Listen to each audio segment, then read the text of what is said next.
Hello, everyone. My name is Steve Seeger, and I am the host here of the Pieces of Impact podcast. I'm very excited to come back here for episode 6 and put a couple new ideas in front of you. If you are new here on these solo episodes, I'm typically going to share 4 items that I found interesting. They can be ideas, concepts, pieces of news, pretty much anything that I think would be valuable to you. And I try to consolidate them and provide a takeaway that hopefully can be impactful for you moving forward. And as I've said on the past few episodes, I'm in the process of scheduling some interviews, which I would prefer to do moving forward for more of the content here. So I'm excited to get those in front of you as well later this month. Now let's jump on into episode 6. There's a couple of different ideas we're going to cover. I'll just give you a brief overview. The first one being why walking is one of the most underrated tools that we have. And if you're watching on video, I've put together a document here with just a nice little outline with some bullets to make sure I stay on pace. And then the second idea is going to be talking about the DeBear family and their diamond monopoly, which will be a pretty interesting topic to dig into. I think you'll find that one helpful. And then the third idea is focused on an experience I had recently that is more personal to me, involving the importance of memories. And I'll dig in more when we get there. And the fourth idea is a Twitter thread that I read from Kevin Dahlstrom that I thought was really, really neat. I'm talking about the tiny choices that he's made in his life that have carried him far. It was 55 micro habits that I think fell nicely into about 6 different pillars. So I'll talk about those 6 areas of life and where the small actions can consistently make a massive difference. And I'll highlight those for you. So let's jump into walking, which is one of my favorite things to do. It's incredibly simple, almost too simple. And the more that you learn about it, the more you're going to realize that it might be one of the most powerful longevity and health tools that we have. And I'm not going to overcomplicate it. I mean, we overlook it because it feels basic. It's not sexy. It's not extreme like CrossFit or any other form of training. I'm not calling out CrossFit. That was just what came to mind. The science behind walking is pretty interesting. I'm going to walk you through a couple different things that I wrote out. So, first one being that walking is one of the best things that you can do for your mental health. Every study that I looked at preparing for this said the same thing, that walking, especially outside if the weather permits and the area you're in, is good for it, lowers stress, reduces anxiety, and it boosts your overall mood.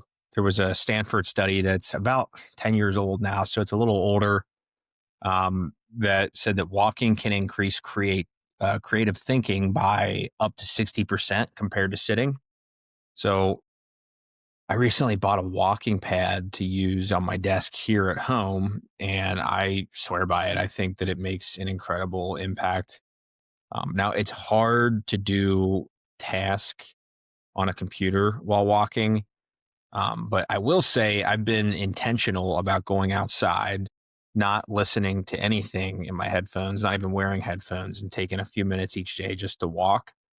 And I've found it an incredibly useful period of time for me. And it's once you get over that first 5 minutes where you're without your phone and get over that hump, it's actually pretty nice, and it can just lift your overall mood and calm your nervous system. It's like a reset button at the end of the day or the beginning if you prefer. The second thing I wrote down was that walking is one of the simplest ways to burn fat. And I've talked about this a little bit in the past, my content here, but you don't. I mean, most people think that you need these brutal workouts to exercise, but walking you can still accomplish that. I mean, it taps into low intensity, more steady state fat burning where your body's going to use more fat for fuel during your walks. And it's more sustainable as well. You can do it daily and it's not going to get you injured. I would hope not.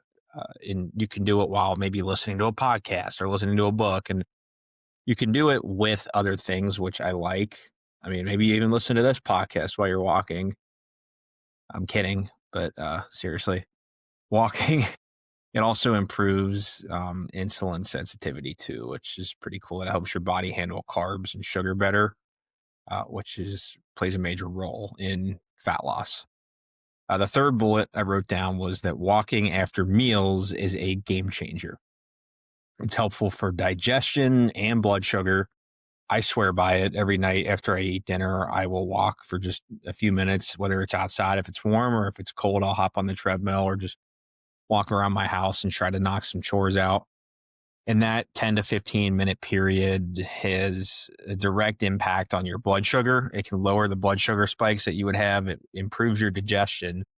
So when you go to bed a couple hours later, your body's not still working on the food that you just ate. It actually breaks it down, and it helps to speed that process up. It reduces bloating, obviously.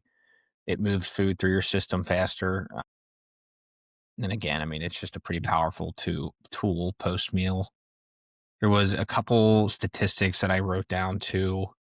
There was a 2022 meta analysis that found that 30-minute walks after meals significantly improve blood glucose levels. And you don't even have to do 30 minutes, even just 10 to 15 is still impactful. There was a 2025 study that I read that showed that even a 10-minute walk right after eating improved glucose response compared to no walking. So, like I said, you don't have to do much. And the next bullet that I wrote down is related to longevity. Pretty straightforward. Walking is good for your longevity, and it's really, really impactful. There's a ton of research that links daily walking to a lower risk of early death. So people who are consistently walking, let's say 8,000 to 10,000 steps a day, have a significantly lower risk of dying from heart disease, stroke, dementia, and even some cancers. And again, there's no perfect magic number for the amount of steps. I mean, I told you the target I like to aim for. But at the end of the day, the data is pretty crystal clear that the more you move, the longer you're going to live and the happier and healthier you'll be for a longer period of time. So give it a try. The next bullet I wrote was it's frictionless. It's not that hard. You don't need equipment. You don't need a gym.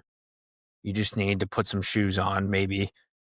If you're lucky to be somewhere where maybe like the beach, you don't even need to wear shoes and you just need somewhere to walk.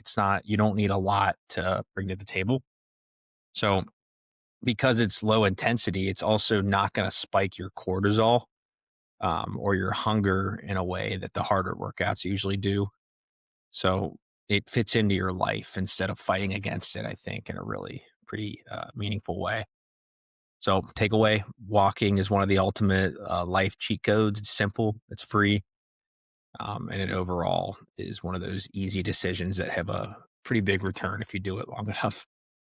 Okay, let's jump to the second topic for this episode, which is the De Beer diamond illusion, which is something that I actually read a case study on in one of my classes recently.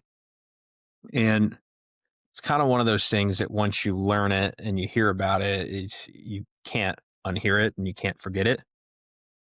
So most of us grew up thinking that diamonds are insanely rare and they're priceless.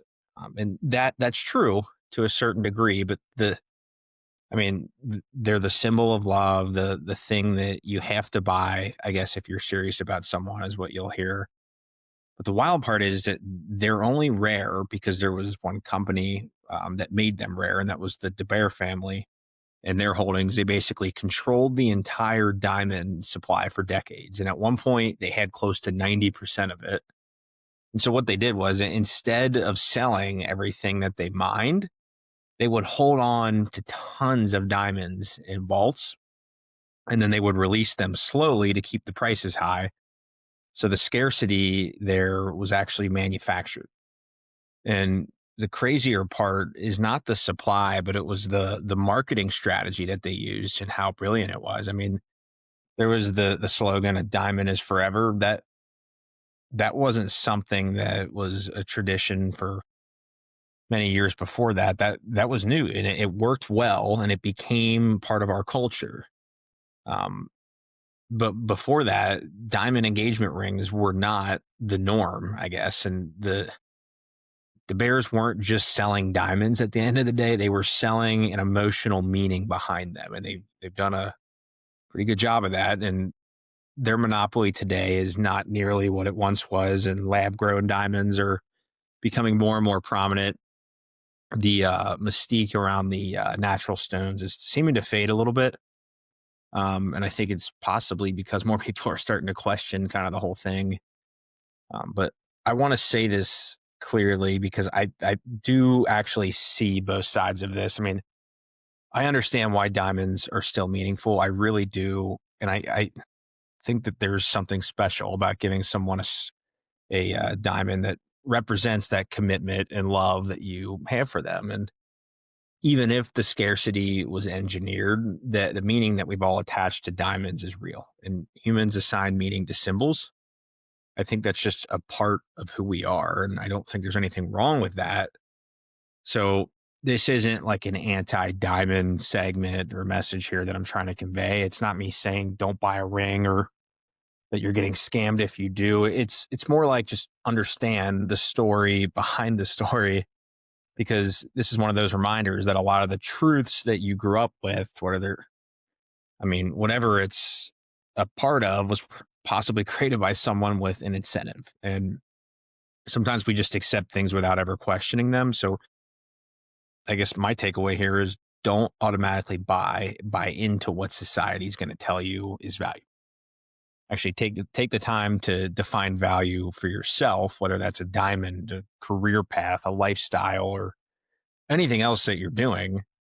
And I think that if you make choices because they mean something to you, not just because someone else told you how to feel about them, you'll really get a little bit more meaning in life.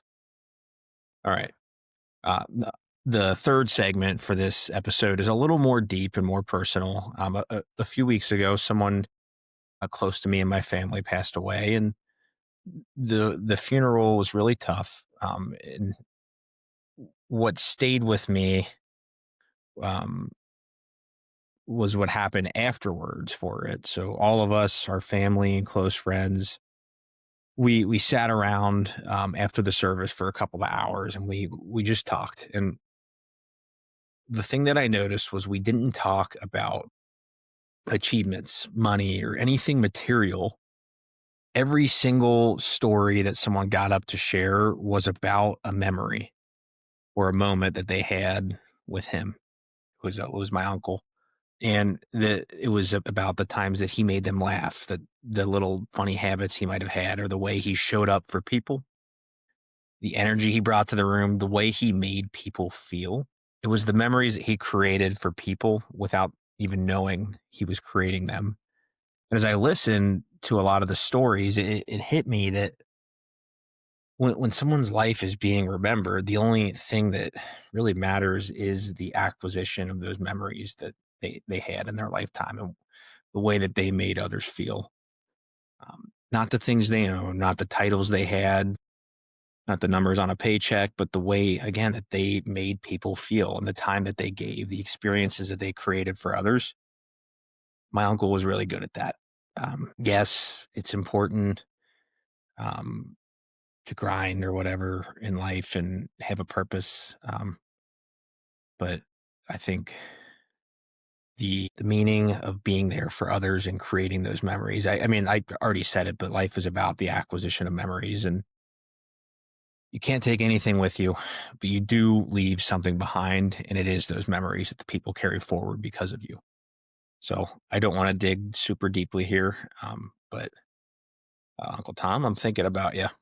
The next segment is about Kevin Dahlstrom's Twitter thread, and he put out a thread that was really neat. It was not really flashy or extreme.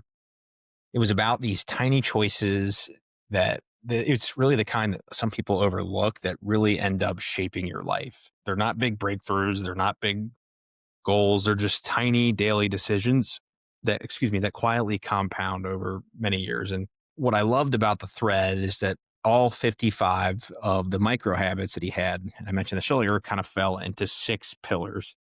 And there's 6 areas of life where small actions are going to consistently take or are going to consistently need to be taken to make a massive difference. Um, I'm going to walk you through them. So the first pillar here is move with intention. And this one sounds very simple, and it's because it is. It's probably also one of the most overlooked forms of self care. So, like I said, walk more, stay mobile, do. I'm a firm believer in weight training. I think that's an amazing way to keep your body fit and young. I don't have data right now prepared to back up that statement, but I know it is out there. Um, Spend time outside, stay lean, eat healthy. It's not about becoming a bodybuilder, but your movement and keeping your body capable is very important so that the rest of your life can become easier, and it's amazing for longevity. The second pillar involved nourishing yourself naturally, I believe. My takeaway there is just eat real food, drink good water, cut back on sugar and alcohol, and don't put anything on your skin that you wouldn't put in your mouth, is what he said.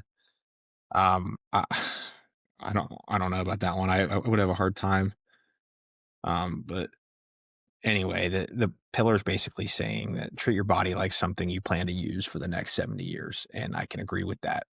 Pillar number 3 is rest and recharge. If you know me, you know that I love sleep. You know that I talk about sleep a lot, and I think that you can do all the right things, but if you're not getting good sleep, it doesn't matter. If you get consistent sleep and you create a nighttime routine where your bedroom's dark, your bedroom's quiet, it's colder, and it's free from any screens or distractions, which I break that one and I'm just fine. So keep that in mind.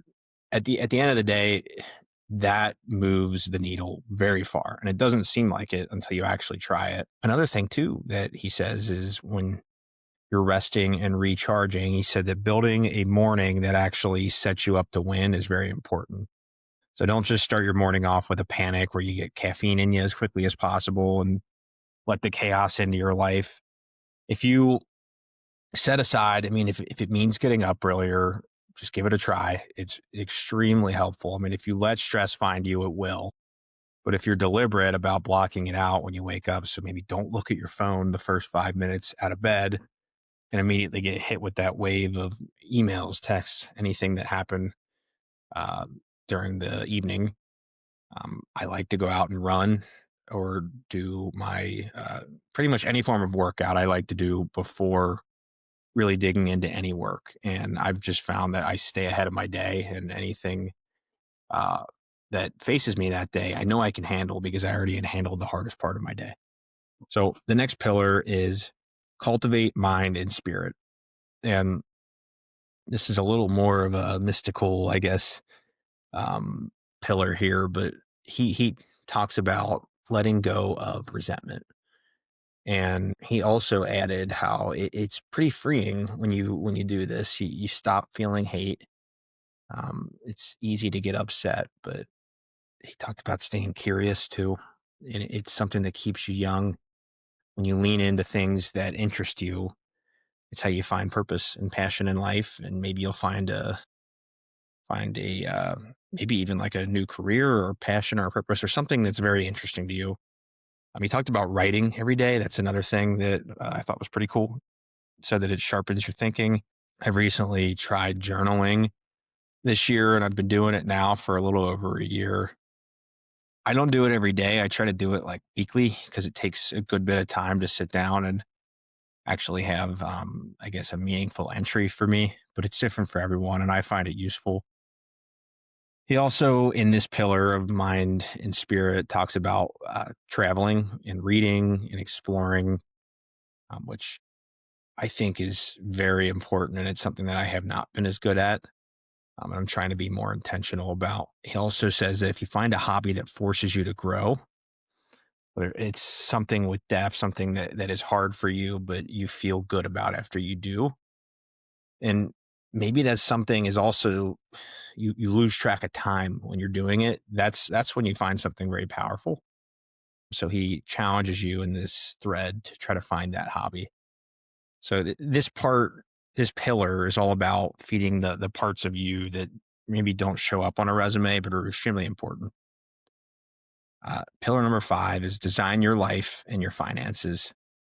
And this is where most people drift through life without realizing it. So he talks about cutting out toxic influences, being very guarded about your time. Be okay with saying no if you don't want to do something. It's freeing. Spend money on experiences instead of stuff, which I really do agree with. I mean, there's certain stuff that I like, but I've tried to practice restraint, I guess, on that, and it's been helpful. Talks about building assets, even if they're just small ones, so your future self has options. And he also says that choose where you live intentionally. I thought this was a good one. And then he also added to that point that you should choose who you spend your time with intentionally. So that's your environment. Um, Live somewhere that makes you happy and surround yourself with the people that make you happy. For me personally, that's where my family is. It doesn't matter where that is, but if I'm with my people, that's home. So your environment is shaping you, whether you notice it or not. So be intentional, like I said. And now the last pillar, number 6, is purpose and relationships. And this is the glue that holds everything together. If you have a purpose, even a small one, life gets to be really fun. So take time to invest in relationships with others and show up for the people that you love. Reinvent yourself when life demands it. That was a really good one that he pointed out. And also don't wait for the perfect conditions to act. Just go. You can figure it out along the way. It's not going to be pretty. It's not going to be perfect every time. But if you keep moving forward and you don't give up and you're consistent, you will find a way to make it work. So at the end of the day, your purpose and your people are going to determine the quality of life more than anything else. So that's why I saved this one for last. Now, my takeaway from the thread itself was that you don't you don't need to overhaul your life completely. It's actually saying the opposite of that. It's just that small choices, if they're done consistently, can shape and change everything. So if you get even parts of these 6 pillars right, it doesn't have to be perfect. Like I just said, your life's going to improve.